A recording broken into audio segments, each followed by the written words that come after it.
Hello, meeting is everyone. now being recorded. Welcome to Dance USA's fall feature for the National Council for Dance. I'm Amy Fitterer, Executive Director of Dance USA here in the Washington, D.C. office. And I am joined with Brandon Gride, our Director of Government Affairs, and Courtney Ginn, our Development Associate. So this call is a wonderful way for all of us to come together to hear about some major issues that we are tackling in our field of professional dance. And as you can see from the agenda, we are going to be hearing from some great speakers in just a few moments. Just as a brief recap, Dance USA was founded in 1982 by some of the largest ballet company and modern dance company managers in the United States. And we were founded essentially to be the trade association of professional dance. We, in our founding documents, were called to work in the areas of convening, research, and advocacy. And for the past 30-plus years, we have stayed focused in those core areas while also adding on timely special initiatives that address needs in the field. What is really wonderful with all of you is that we are joined by people from all over the country, including Chicago, New York City, Houston, Texas, Arlington, Virginia, Naples, Florida, of course here in Washington, D.C., Nashville, Tennessee, Charlotte, North Carolina, and Phoenix, Arizona. So continuing with our vision to stay national and hear from leaders and dance managers from around the United States, I'm very grateful that all of you are here with us today. Some of you were with us in Miami this past June where we held our annual conference. And in a follow-up call with the Miami Host Committee just about a month ago, we heard some great feedback about the ongoing impact of our national convening in that community. For instance, we heard that one of the dance companies was reached by several different choreographers based outside of Florida. And those choreographers are now coming in and presenting work on this smaller contemporary dance company. And this is a connection that would have never been made if it wasn't for the conference. We've also heard from the dance presenters in the region that they are talking and coordinating more around the artists that they are presenting on stage and the timing of their seasons. And they were a little embarrassed to say, I can't believe we weren't doing this so much before the conference, but afterwards now those conversations are continuing. And then a third very positive lasting impact was that the Miami-Dade County Department of Cultural Affairs, which does city government and support and convening for the local dance community, was contacted by local dance makers that actually were not previously engaging with them. And the staff at the Miami-Dade County Department of Cultural Affairs were surprised to find out that they felt, well, we're grant makers, people should know about us. And so it was a very positive and pleasant interaction to now be able to reach out and broaden their network of dance makers in the region. Looking ahead, we are busy programming our dance forum, which will take place in January in New York City. It's a free and national gathering that kicks off the Arts Presenters Booking Conference.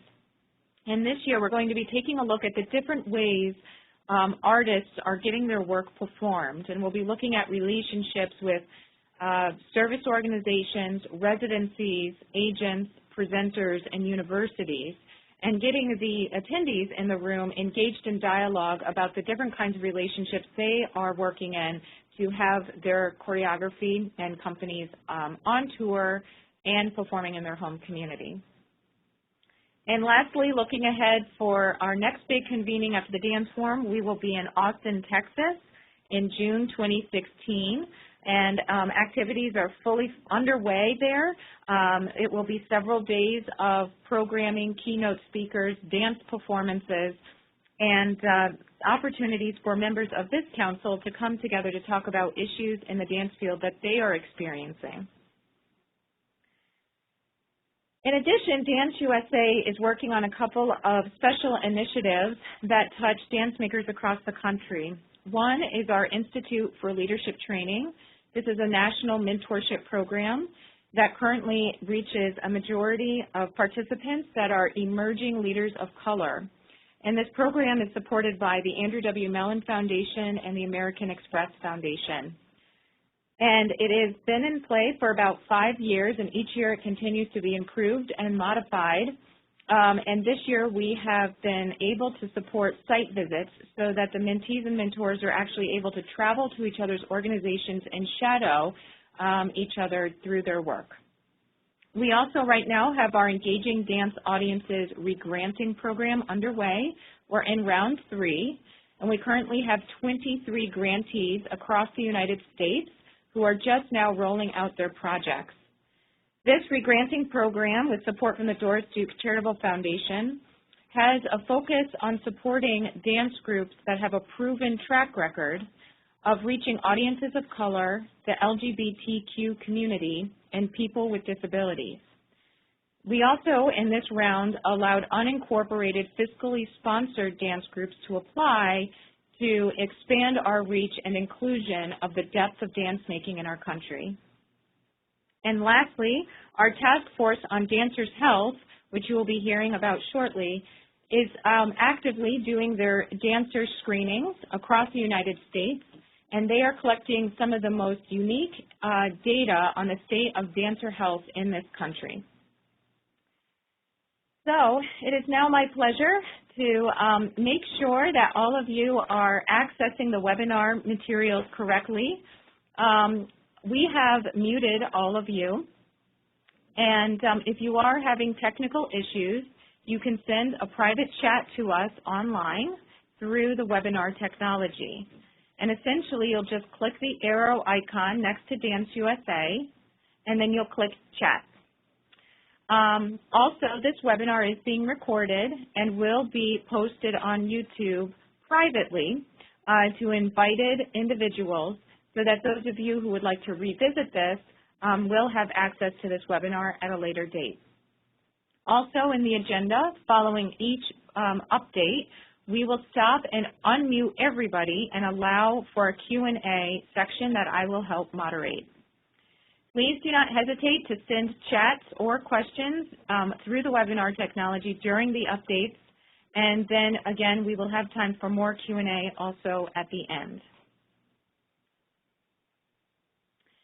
So our first presenter that we're going to be hearing from is Brandon Gride, Dance USA's Director of Government Affairs. After that, we will be hearing from 2 of the co-chairs of the Task Force on Dancers' Health, Heather Herod-Cole and Nancy Cadell. And finally, we will hear from Dance USA's Board Chair, Doug Singleton, who is also the Executive Director of the Charlotte Ballet. Brandon.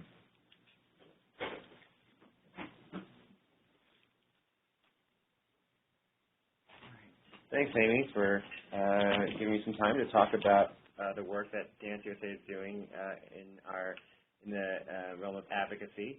As Amy mentioned earlier, advocacy is one of our core services that we provide to our membership, and through that, we represent the field of dance in front of Congress, the White House, and federal agencies. My position is registered to lobby on federal issues, and we work with on a number of different issues, everything that includes support for the National Endowment for the Arts and Education Program at the Department of Education, cultural exchange at the State Department, and visa processing through United States Citizenship and Immigration Services, nonprofit tax policy, and even FCC issues that include support for the use of wireless microphones by performing arts organizations.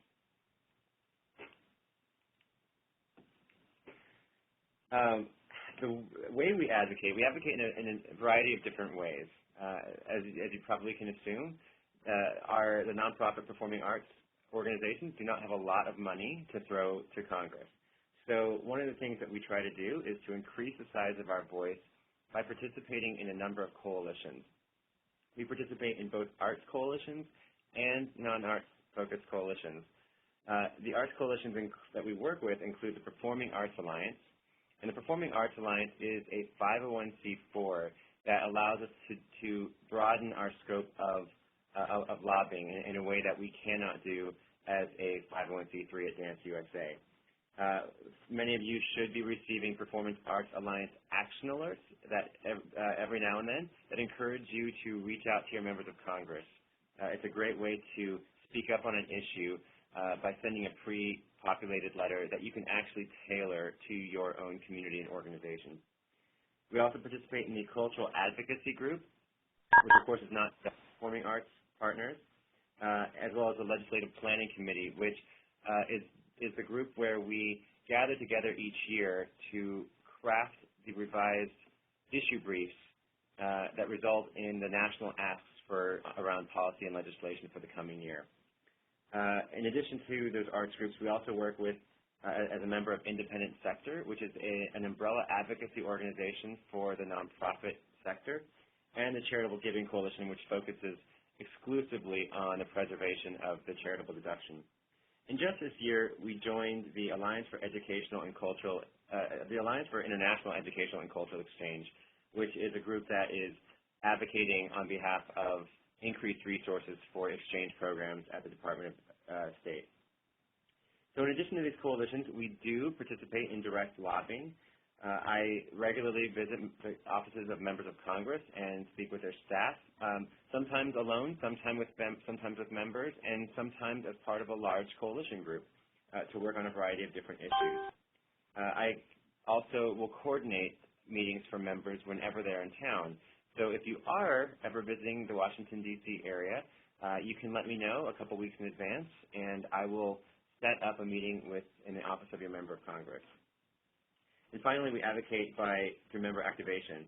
So as I mentioned before, you receive Performing Arts Alliance action alerts, but you will also oftentimes receive some personal outreach from my office asking you to share stories with me, asking for an example that can help me with a particular office. And I sometimes also need organizations to sign on to national letters that help increase the size of our voice as well. So just to go over a couple of our primary issues that we continue to work on, the National Endowment for the Arts, of course, is one of our flagship issues. It is, of course, the agency that has been funded at $146 million for the past several years. We've actually been at a point in the agency's history where it has not, we haven't seen a lot of contentious reaction towards the agency and its programs.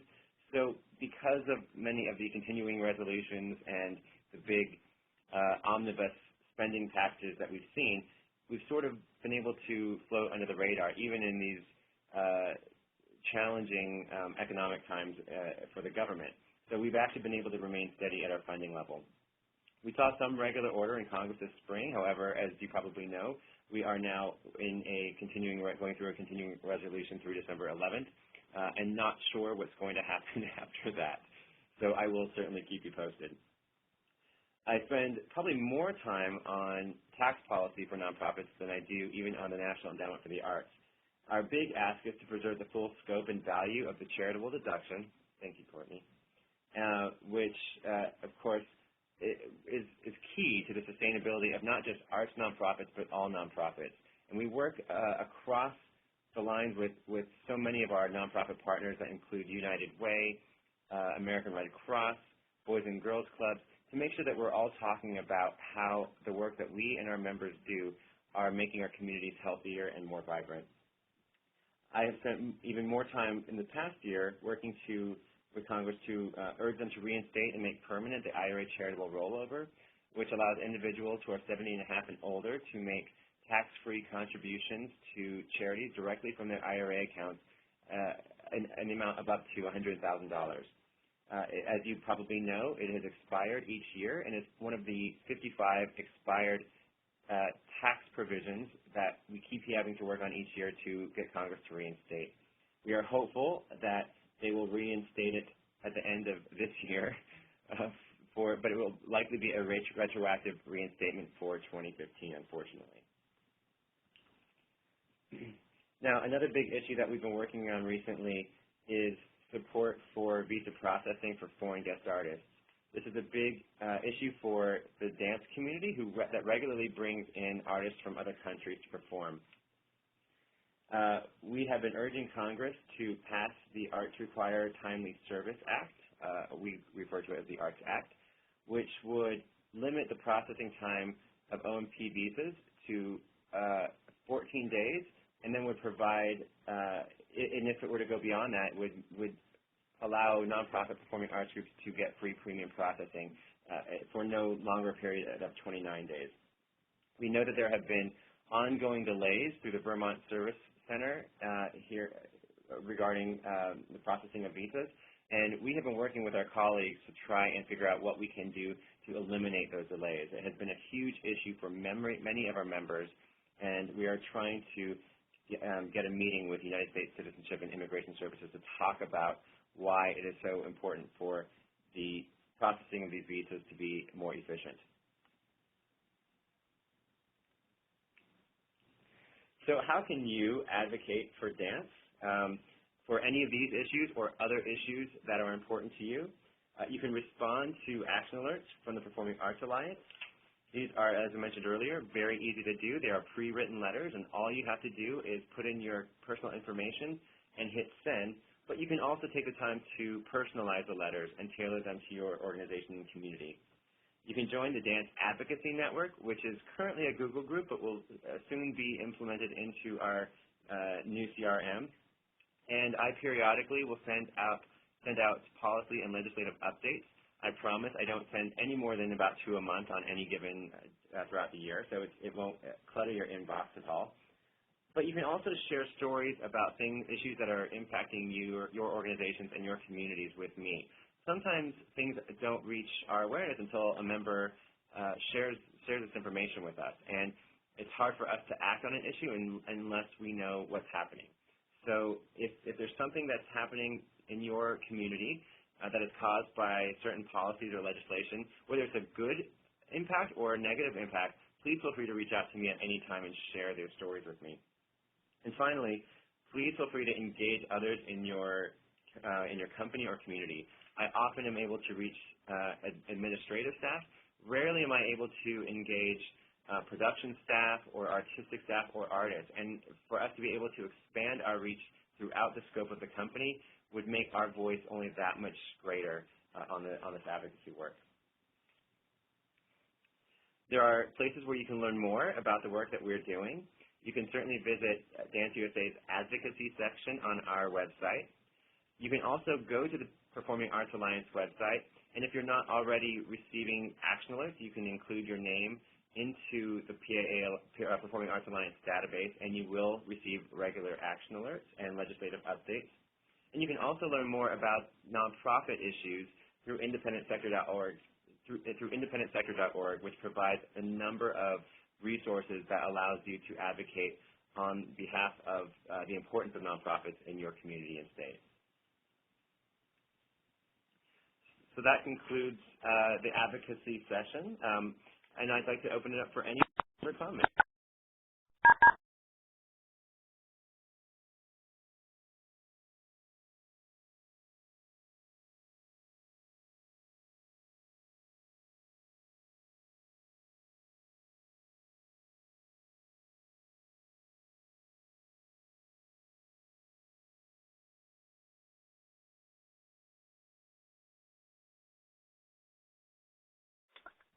This is Lucy. Are you sure you want to use that picture? I think it's fabulous, Lucy. Okay. Whatever you say, Cece.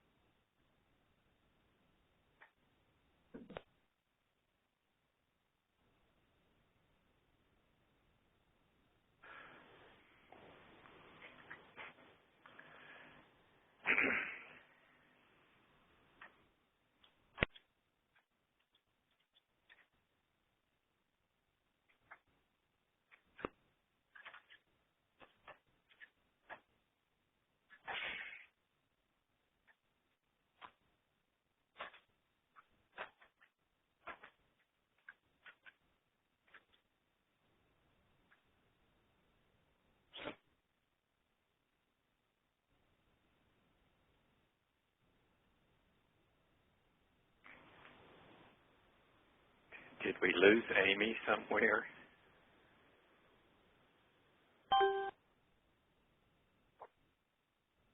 We are back.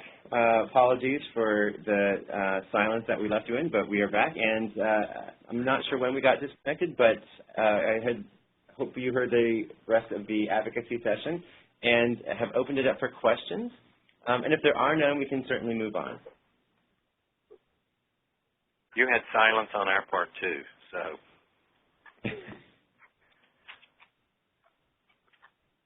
Well, great. Please feel free to reach out to me at any time if you have any suggestions or comments or questions about these issues. You can reach me at bgryde, B-G-R-Y-D-E, @danceusa.org.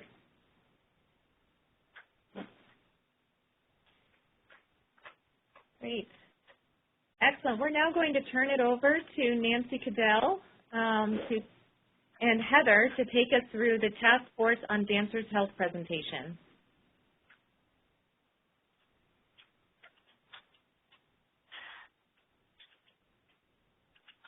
Great. Can you hear me? This is Nancy. Hi, Nancy. Yes, we can hear you. Great. Are you there, Heather?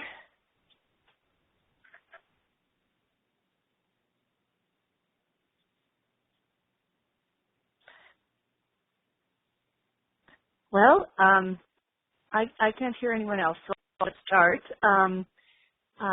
Amy had asked us to give a little presentation about what the Dance USA Task Force on Dancer Health is, for those of you who don't know what we are. So I think the next slide, I don't think I have control of the slides. There we go. There we go. So we thought, great. So we thought we would just, for those of you who don't know, what our mission is, who we are, and what some of our projects are that we're doing. And that's a picture from Florida, so that's the executive committee. So Kathleen Davenport, who's the secretary, myself, and Heather, who are the co-chairs, and Jenna Callow, who is also on the executive committee. Great. This is Heather. I'm here. Go ahead, Nancy. Sorry, I just want to know I'm finally connected. There we go. Thank you. Great. And so can we go to the next slide, I think? Do we have another? Oh, yep, we're moving ahead. Mm-hmm. Great. There we go. So the task force, basically our mission statement is that we want to maintain health, safety, and well-being of professional dancers, and we're made up of a variety of volunteer health professionals that work with professional dancers. So we have medical doctors, physical therapists, and athletic trainers that work with professional dancers.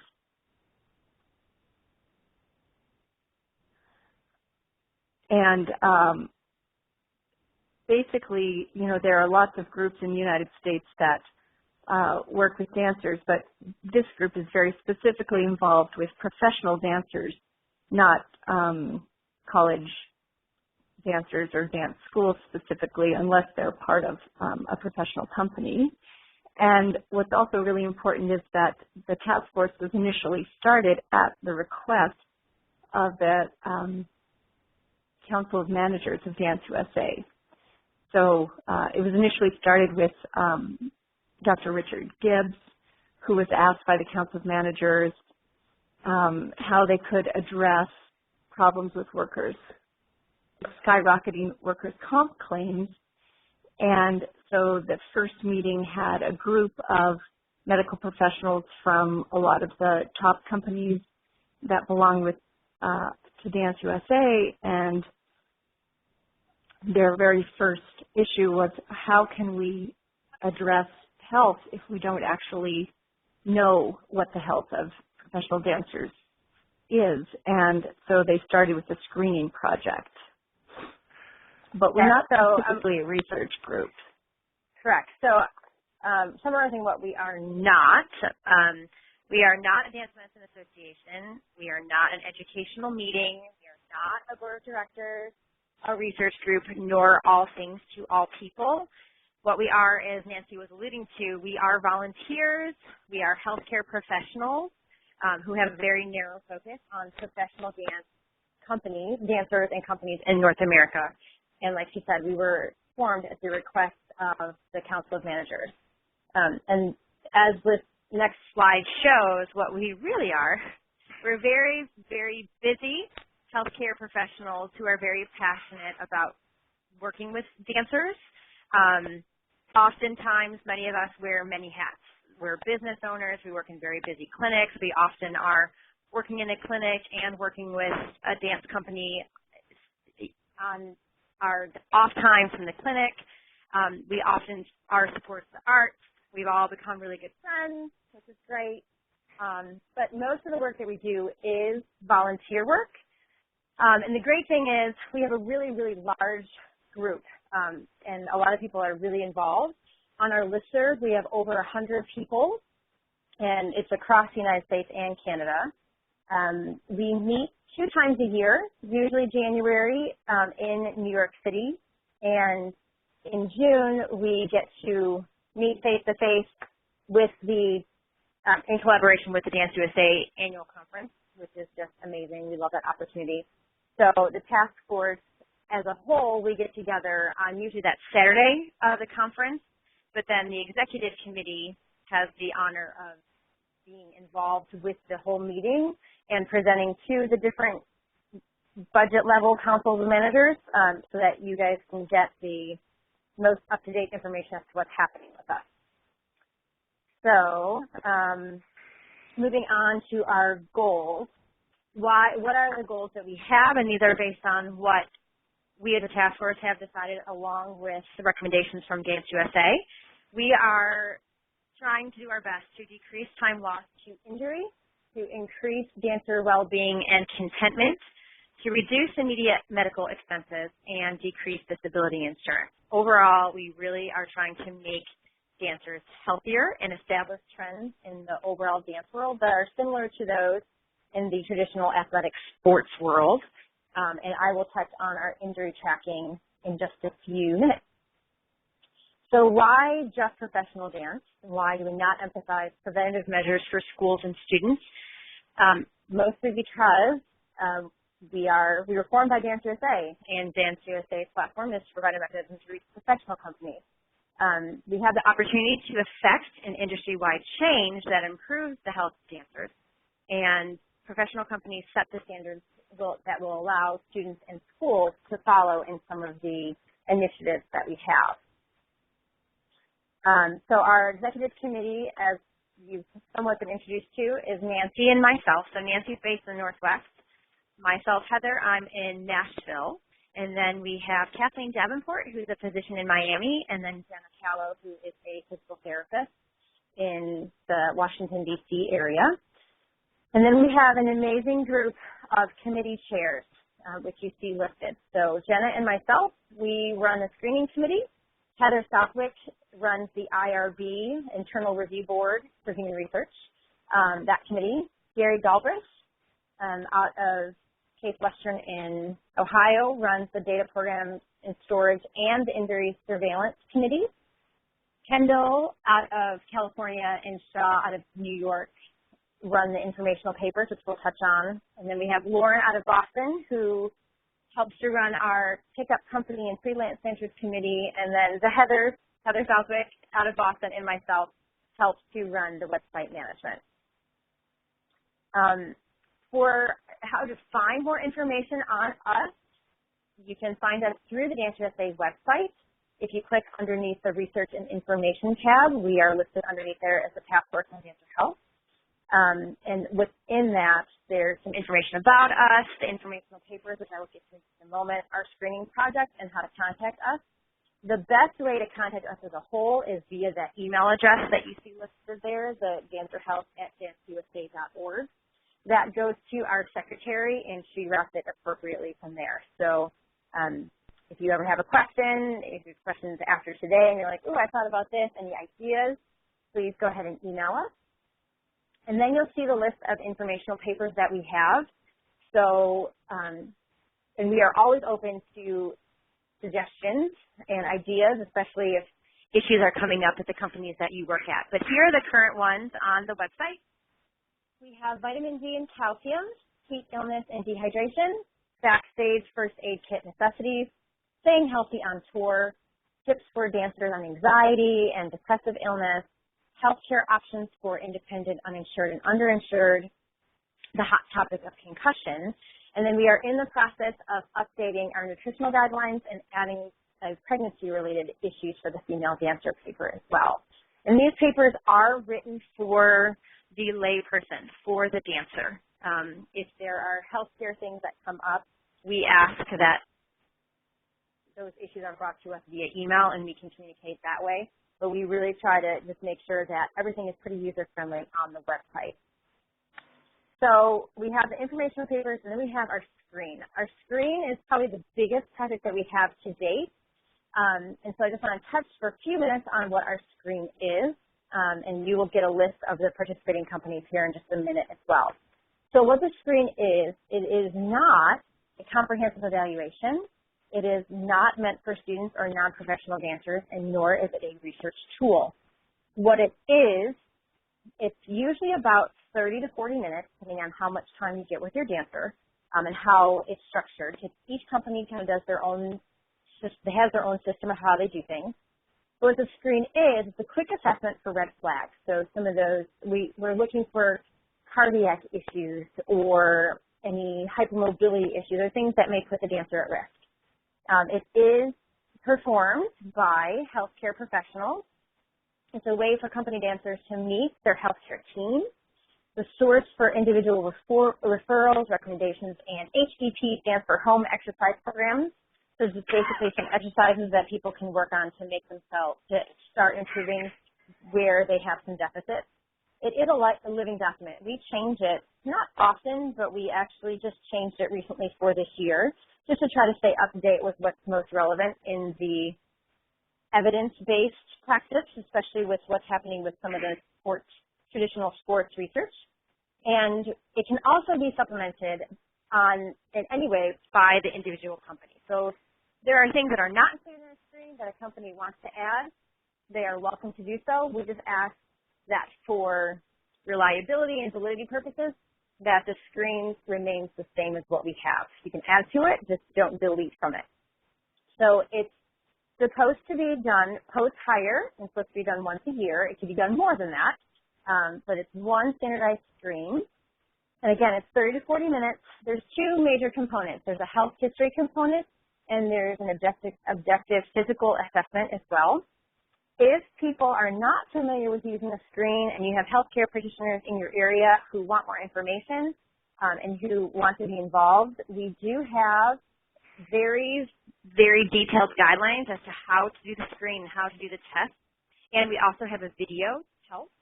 So if people want to do it, there are ways to incorporate the screen into the company. It was piloted in 2006 to 2006 with just a few companies, and now we have 30 participating companies that we know of that register with us. And those participating companies are listed for you there. So I will just leave that up for you to browse through. And again, these are the ones that register with us. So we have no idea if other companies are doing it unless they register with us, but they don't get the most up-to-date screen if they don't register with us. So even if they've done it in years past and they're continuing to do it, they have to re-register every year so that we have their information, so that we know who's doing it and how many company members there are, so that we have that basic information. But those are the participating companies for you there. It is private and confidential. It is protected by healthcare law. Only healthcare practitioners who are licensed can conduct the screen. We go through a very stringent internal review board and informed consent to make sure that the dancer is protected. AGMA has been involved since the beginning and knows of our intentions. And there are very specific instructions about the storage of data. Gary Galbraith has an amazing database called the Dancer Wellness Project that he houses the information, but each company has the right to their own data. It is not shared unless we all agree that it can be shared. So it's a very strict process, and we take it very seriously to keep our dancers protected. The primary purposes of it are to detect potentially life-threatening or disabling medical or musculoskeletal conditions that may limit a dancer's state participation, and also to detect medical or musculoskeletal conditions that may predispose the dancers to injury and or illness during the season. Secondary purposes include to determine the general health of the dancer, to assess their fitness levels, to counsel the dancer by recommending interventions and referrals that they may need, and to utilize a standardized screening tool and protocols, and also, like I mentioned before, to introduce the dancers to the healthcare team, to establish that trust that is so important with healthcare and dancers. There is a 4-page questionnaire that we asked that is pretty much mirrors the sources down at the bottom of what you see, that is in NCAA sports and so on. So we get their name, their address, emergency contact information, health insurance and physician information, medications that they may be taking, any allergies that they may have, general medical history, any orthopedic history they may have, any previous injuries they have, any psychological, nutrition, or smoking issues, and for women, we also collect some gynecological information. So this is all self-reported. So if the dancer trusts us and knows that they are protected, then we usually get more information out of them. And we do ask, pretty much, most companies do ask the dancers to complete this every year, even if they've done it before, because we sometimes pick up on things. They're like, oh yeah, I forgot about that. So it's really good to get to some basic health history information on the dancers. And then the objective physical assessment, we collect information about their height, their weight, which they are not allowed to see, their heart rate, and their blood pressure. We do a quick 3-minute step test to assess their cardiovascular capacity. We do a step-down test. We assess for hypermobility, and just some basic flexibility, strength, and balance tests. When the screen is finished, we summarize for the dancer what we found. We give them exercises based on where we may have picked up on some weaknesses, and we give appropriate referrals depending on what they may need. And so we are constantly evaluating the screen, but we just absolutely find it so invaluable to have that one-on-one time with the individual dancer. And the great thing about it too, beyond that, is that we can actually start now, if it's appropriate, and if we all agree, we can also work within companies and across companies to see how different companies are comparing. So that's been our biggest project to date. We've had some help with groups from IADAM, the International Association of Dance Medicine and Science, PAMA, the Performing Arts Medical Association, the Performing Arts Special Interest Group through the American Physical Therapy Association, several sports medicine organizations, and Dance UK as well. So that's been our big project to date, and now we're tackling another one. So injury tracking was actually piloted last year. What we did is there were 8 companies that participated, and you can see the different budget levels of who participated depending on their company budget. And what we did for when we met in New York this past year, so January 2015, we assessed the fall of 2014. And then when we met again in Miami in June, we assessed the second half of the season. So we are continuing to do that. And we were able to collect information on 221 participating dancers, of which 122 were female, and we collected 944 data points. So it's a big pilot project, but we're really excited about it. The limitations were there were no freelance dancers yet.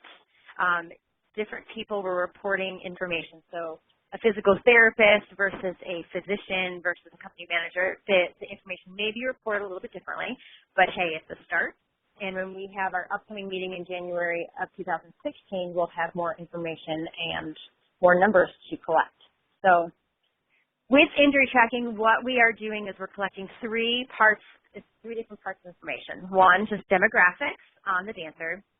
2, the affected body part. And then 3, we came up with this injury definition. So whether it's a acute, traumatic, or overuse chronic. And then the different levels are based on different programs that other companies have in place. And like I said, those organizations that we looked at before, IADAM, the Sports Medicine World, this is how we are defining injury and how we're defining our levels for our injury tracking. which may change, but this is what we've started with. So a level 1 injury means injury, time lost, they are unable to participate. A level 2 is a musculoskeletal complaint with modified participation. So maybe a dancer hurt their shoulder, but can still do some of bar and some of class, and they would be modified. And then musculoskeletal complaint, but they're able to fully participate.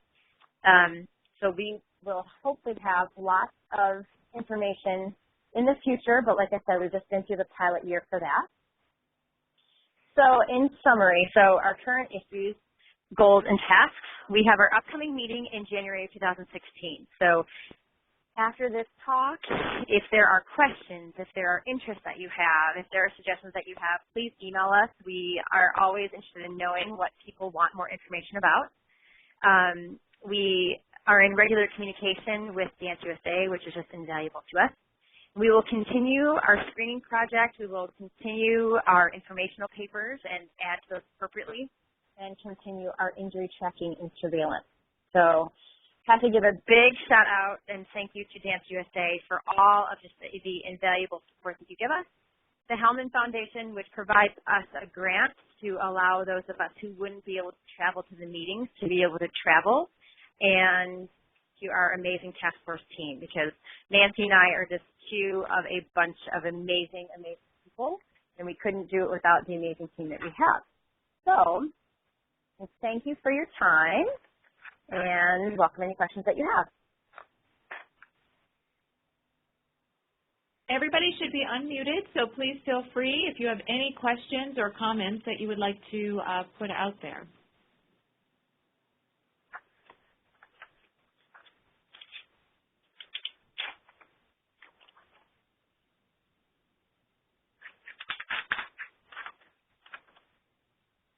Great. Okay. Well, I will take this silence as that you are all absorbing this great information.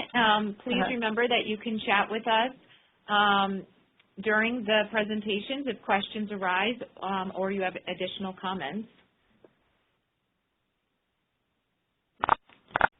All guests have been unmuted. Hello? Heather? Hello? This is April. Heather, I have a quick question. Yes? I have really bad feedback. Can everybody hear that? Is the January meeting public? Ooh. I'm hearing a really loud buzz. Yeah, I think we can't hear each other.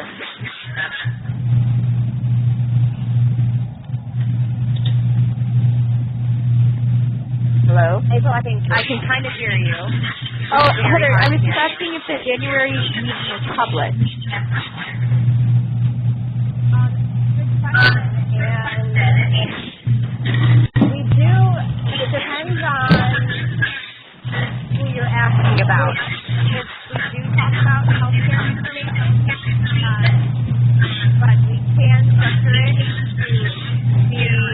be welcoming to people.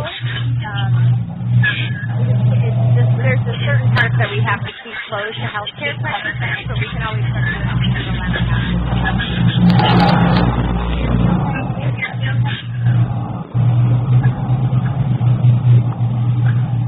Yes, I think if people want. All guests have been muted. You can unmute your line by pressing *6. Hello, everybody. We have muted everyone since the feedback was too great. Here we go. This is Heather Cole. Can you hear me? Yes. Okay, and there's no feedback. Oh, that's fantastic. Okay, good. So I'm going to re-answer that question, April. So the meetings, we just need to know who is coming because we will structure, it is open to people. We definitely want it to be open to people who are interested in knowing more about what we do. However, because there are some parts that are specific for just healthcare professionals, we would just need to know if somebody is coming who's not a healthcare professional because we would have to structure the meeting differently or, start with a certain part and then end with the parts that's just specific for healthcare professionals, if that makes sense. But they are open for people. Excellent. If anybody else has any questions, you may hit *6 on your phone to unmute your phone.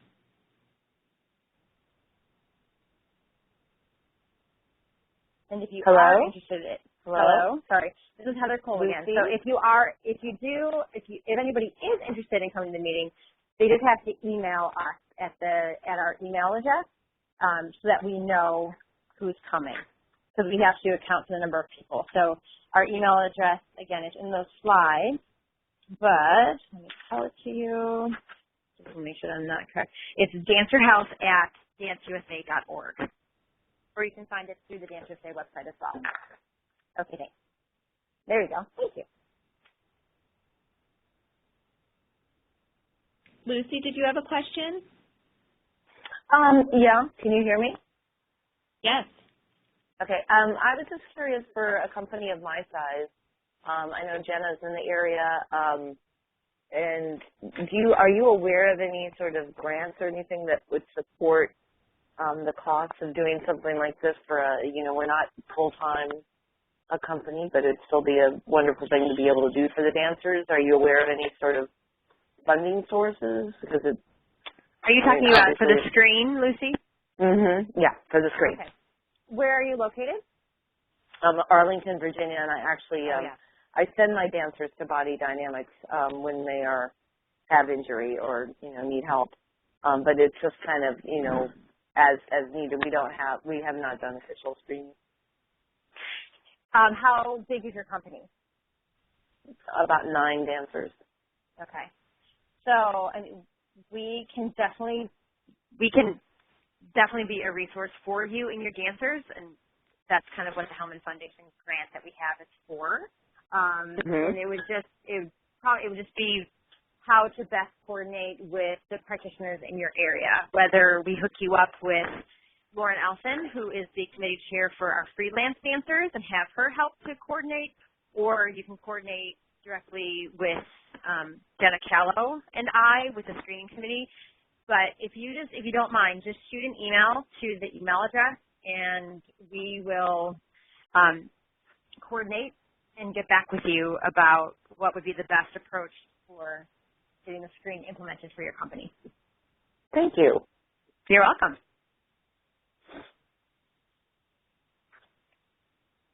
More questions?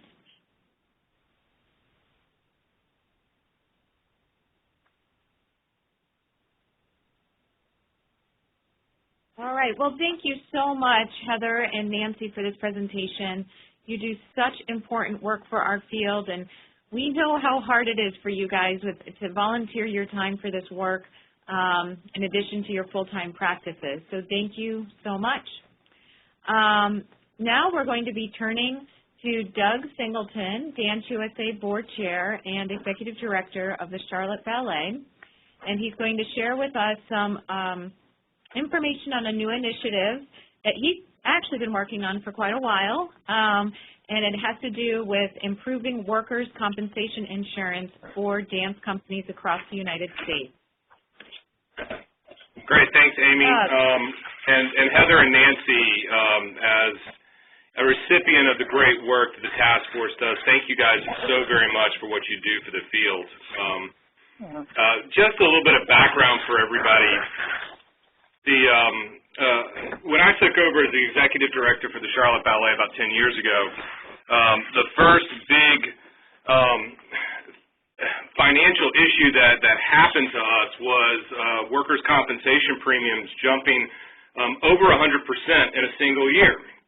And it was one of those things that I was just, never saw it coming. And Dance USA at that point was such a huge resource to talk about with not only with our peers at the dance managers level, but then also the task force was being created and starting around that same time. And it all did come back to how do we protect our artists, right? And so if you think back to what the task force goals were, the task force for dancers' health, increase time loss from injury, increase dancer well-being and contentment, reducing immediate medical expenses, and decreasing disability insurance or workers' comp insurance. Because all of those resources can be pushed back into it. So workers' comp, when I was putting these PowerPoint slides together, should also be noted that 4.4 trillion gallons of water was being dropped on the Carolinas at that time. So, so my references are a little water, as they say.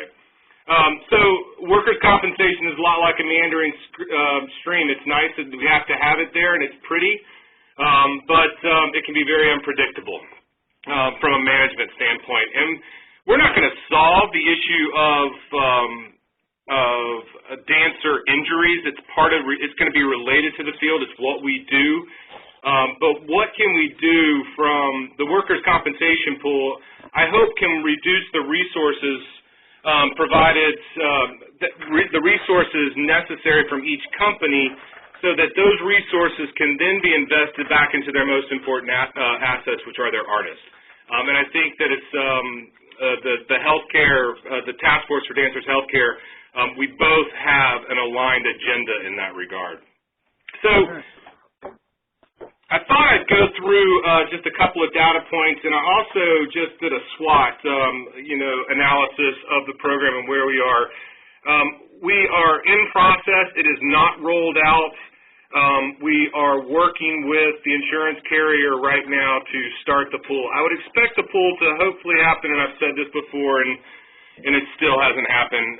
In the next 30 to 60 days is what I would think that the pool is going to be at a point where the insurance company says go. So when we started this conversation really almost a year ago, so actually before we get into that, so let's talk about what the workers' comp insurance pool can do. So, and then some of the basics on workers' comp. And many of you may already have experience in this regard with the ballet companies that you're familiar with. Or, sorry, the dance companies. Sorry, I did not mean to be a little bit more inclusive of all the dance organizations. My apologies.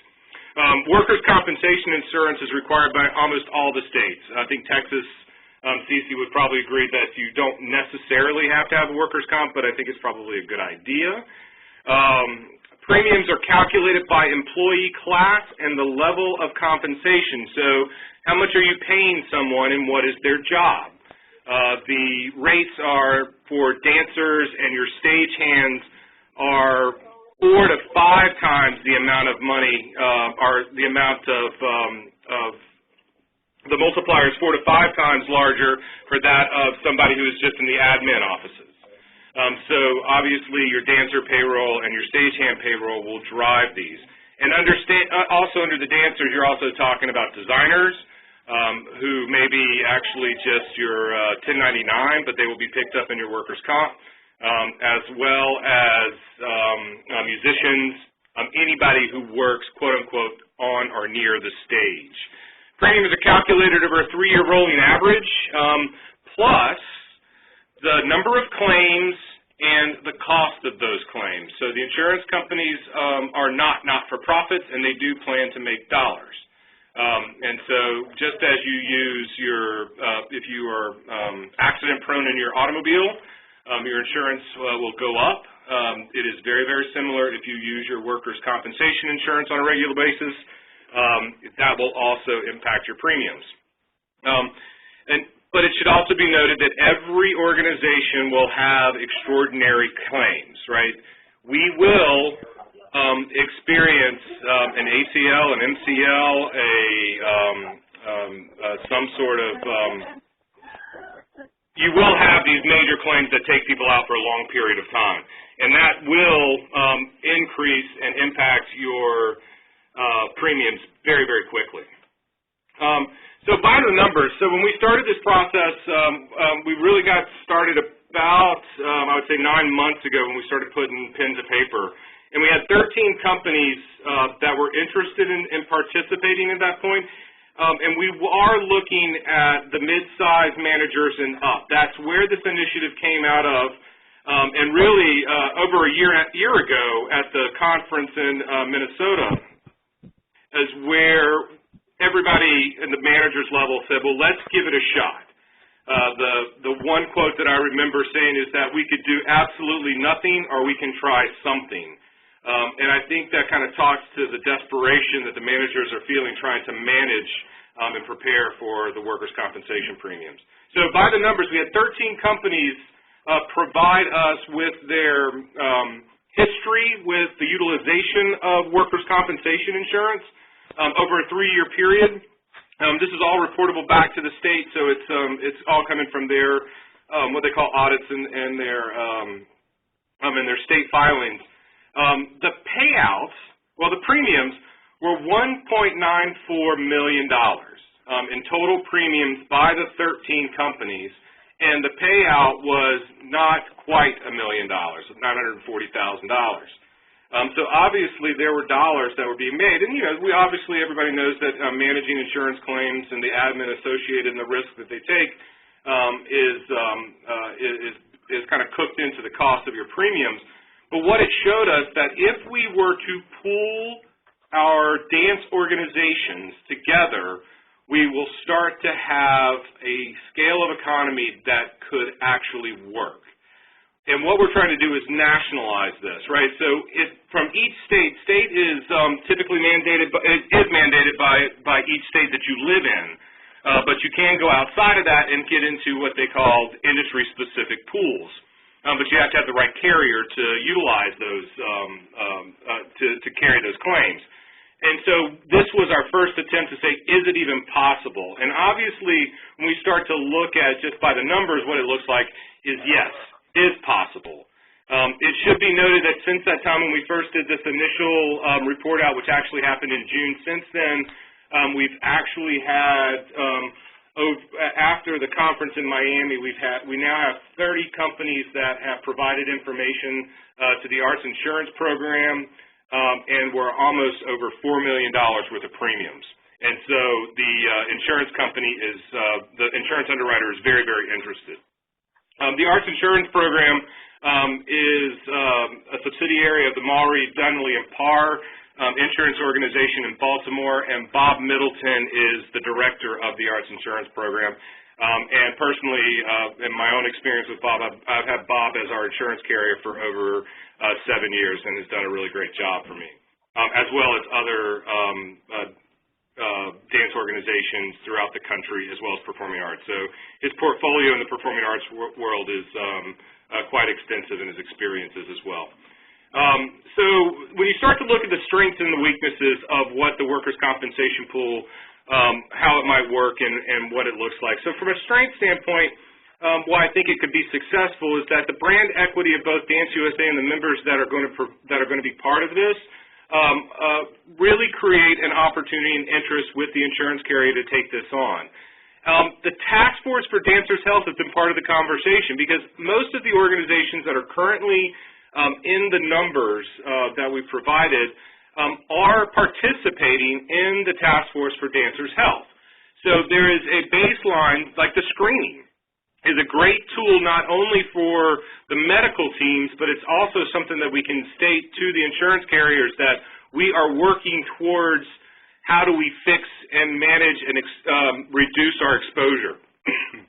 And it's really a limited risk for the companies and for Dance USA.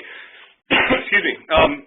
Like we talked about earlier, we can do nothing and we can just be at the will of the insurance companies, or we can do something. And so we decided to do something. The weaknesses of the pool's success are really about the first 3 years and the frequency and severity of claims in those first 3 years. If worst case scenario is that every organization has a major injury that we exceed the premiums or exceed 60% of premiums is kind of the goal, then the insurance company will likely not continue the pool. So there's one of the weaknesses. And then a lack of understanding of what this is at this point.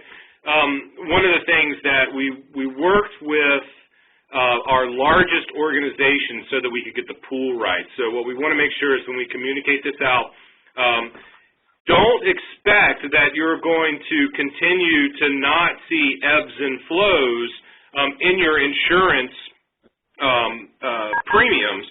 But what we can say is that we hope that they're not as the highs and the lows, the peaks and the valleys, we hope those become smaller and smaller so that it becomes more predictable.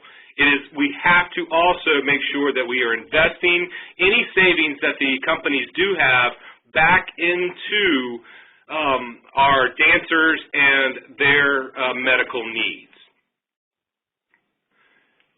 the opportunities is that this is an economy of scale. So with over 30 dance organizations participating, that starts to get us really, really in a good spot. So over $4 million in premiums. These are some great opportunities, I think, to also to attract the membership to Dance USA. So there are some dance organizations throughout the country that will find this a very, very exciting program, and one of the things that they have to do is they have to be a member in good standing with Dance USA so that Dance USA can drive membership. Again, the opportunity is to reinvest back into preventative treatments. And the other part of workers' comp, if anybody there had to deal with a workers' comp adjuster, claims. That can be really, really challenging. It could take weeks sometimes with some insurance organizations to approve an MRI, and an MRI for a dancer is, that is like taking your temperature when we're talking about injuries. So having an organization and or an insurance company that understands that it's extremely important for us to get our artists back in the best working condition that we possibly can, and that time is part of the is a really important part for not only for the artistic leadership but also for the management. The threats will be on each organization and the potential for their failure to reinvest back into preventative treatment. So how does an advisory committee to this pool help to manage that and to ensure that we're doing what we have all said that we will do as we start to develop the rules associated with this. And again, the big threat for me and the weakness is if there are any extraordinary activities in year one exceeding 60% loss ratios. So that is basically a big overview. I'm happy to answer any questions, but that kind of gives you an idea of what we're working on with the workers' compensation insurance pool. Thank you so much, Doug. So let's open it up for questions, and just please remember to hit *6 to unmute yourself.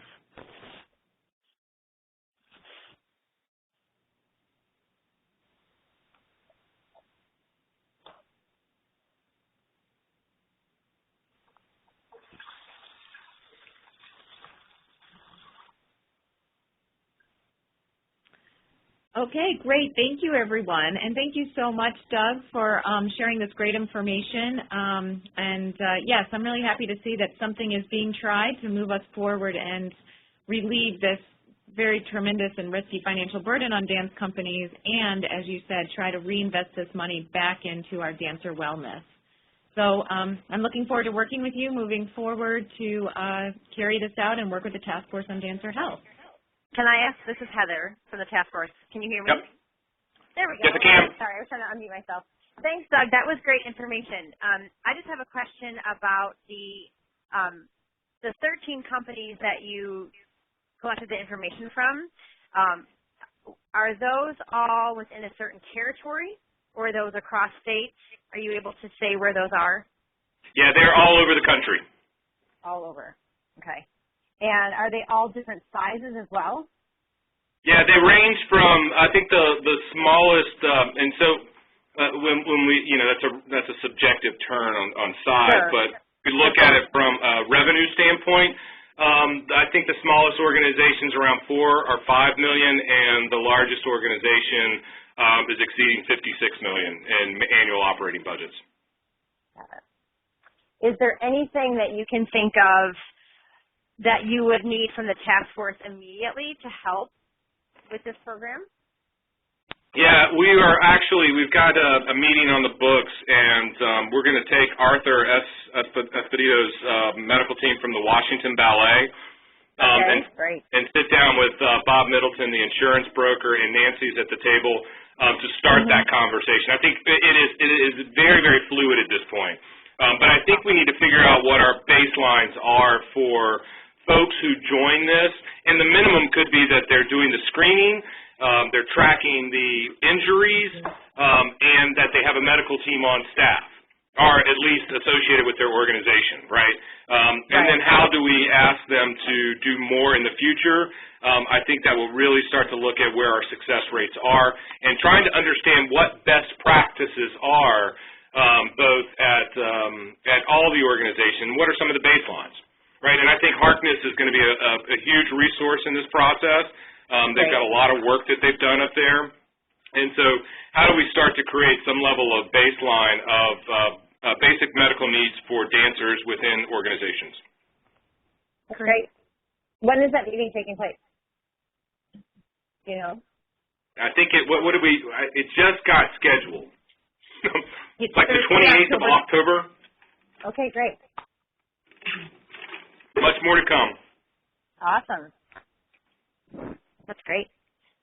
So Jenna Callow, who is one of our executive committee members, she works for Washington LA, so hopefully she'll be a part of That's why we asked her to join the conversation. Yeah, that's awesome. Perfect. That's great.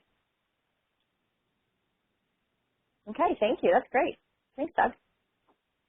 Other questions about the, and we can go back at this point, any questions or comments about advocacy, any issues you've heard about that you're curious about how they impact us?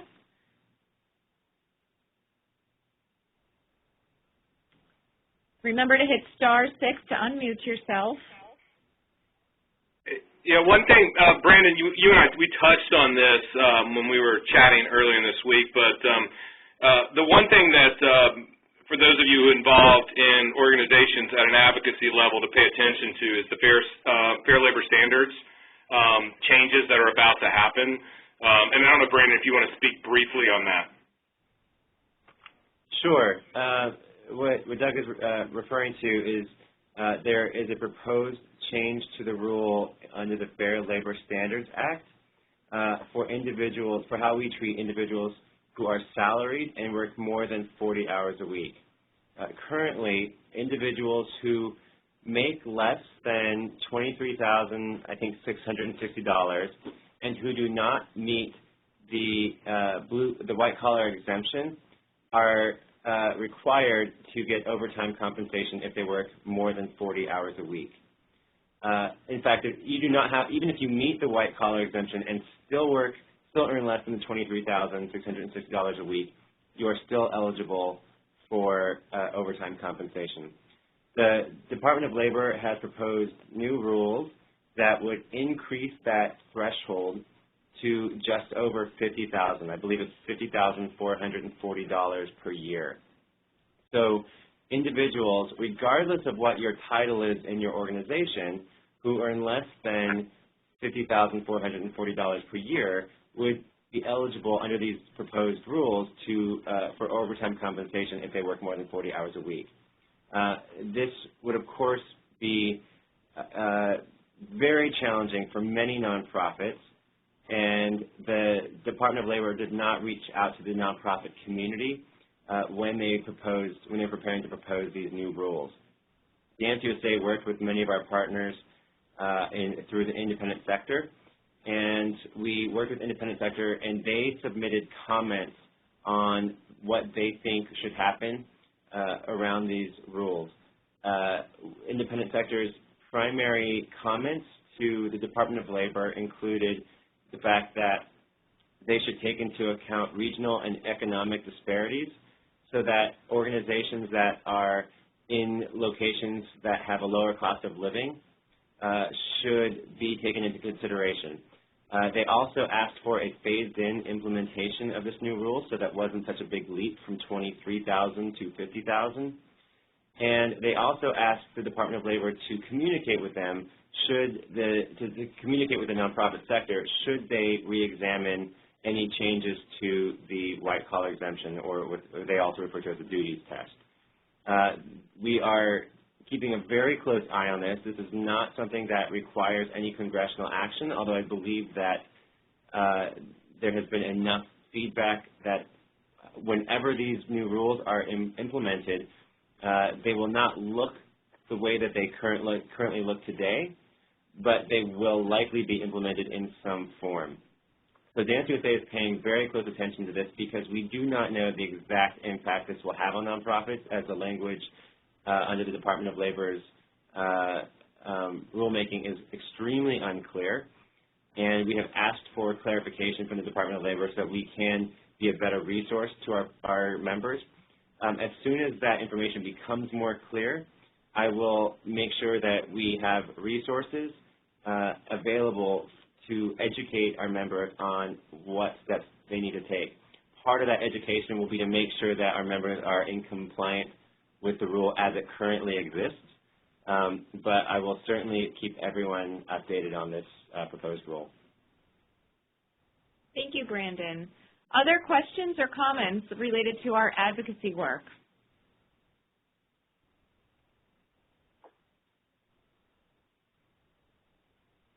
Great. Any questions or comments for the task force on dancer health? And finally, for Doug and the Workmen's Compensation Insurance Pool. Okay, thank you so much. So just wrapping up here, we have some upcoming events for all of you involved in the National Leadership Council for Dance. On Friday, October 30th, we will be gathering in Washington, D.C. for dinner and a performance at the Kennedy Center. Then on Thursday, January 14th, we will have a winter soiree at the Joyce Theater, followed by performances of American dance groups as part of the American Dance Platform. On Friday, January 15th, we welcome all of you to join us at the Dance Forum, which will be at the Hilton on 6th Avenue. And that will range anywhere from 200 to 300 attendees. And then following, we will have an NLCD meeting in New York City. And then, of course, Austin, Texas, June 8th to the 11th. We hope you can join us for the annual conference with 500 plus dance makers from around the country for time for conversations, learning, performances, and food. So please mark your calendars for all these great events, and I look forward to seeing you all very soon. So thank you so much for joining. Thank you to the presenters, and thank you to the amazing Dance USA staff for organizing today's fall feature conference call. Thank you. And we're concluded. Bye-bye. Goodbye. Thanks, everybody. Thanks. Thank you. Bye.